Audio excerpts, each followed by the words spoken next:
An evening night, George and Slim are having a chat in the bunkhouse about he and Lenny's friendship. The major theme is companionship versus solitude, and the method of indirect characterization is speech. Page 65. George spoke proudly. Just tell Lenny what to do and he'll do it if it ain't take no figuring. He can't think of nothing to do with himself, but he sure can take orders. There was a clang of horseshoe on iron stake outside, and a little cheer of voices. Slim moved back slightly so the light was not on his face. Funny how you and him string along together. It was Slim's common invitation to confidence. What's funny about it? George demanded defensively. Oh, I don't know. Probably none of the guys ever traveled together. I hardly never see two guys travel together. You know how the hands are. They just come in and get their bunk and work 'em up, and then they quit and go out alone. Never seem to give a damn about nobody. It just seems kind of funny, a cuckoo like him and a smart little guy like you traveling together. He ain't no cuckoo, Said George. He's dumb as hell, but he ain't crazy, and I ain't so bright either. Why, I wouldn't be bucking barley for my 50 and found. If I was bright, if I was even a little bit smart, I'd have my own farm, a little place, and I'd be bringing in my own crops instead of doing all the work and not getting what comes up out of the ground. George felt silent. He wanted to talk. Slim neither encouraged nor discouraged him. He just sat back, quiet and receptive. It ain't so funny, him and me going around together. George said at last.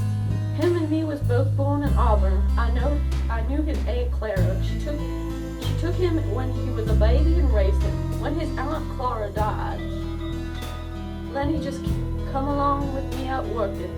Got kinda used to each other after a long while. Said Slim. George looked over at Slim and saw the calm, good-like eyes fastened on him. Funny, Said George. I used to have a hell of a lot of fun with him. Used to play jokes on him because he was too dumb to take care of himself. But he was too dumb even to know he had a joke played on him.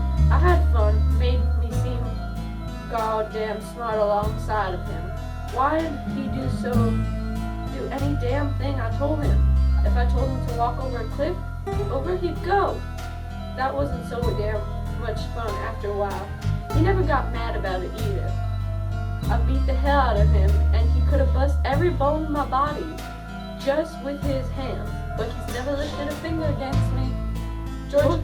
George's voice was taking on the tone of confession. Tell you what made me stop that. One day a bunch of guys was standing around up at Sacramento River. I was feeling pretty smart. I turned to Lenny and says, "Jump in." And he jumps. Couldn't swim a stroke. And he was so damn nice for pulling me him out clean. I forgot I told him to jump in. Well, I ain't done nothing like that no more. He's a nice fella. Said Slim. Guy don't need no sense to be a nice fella. It seems to me sometimes it just works to be the other way around.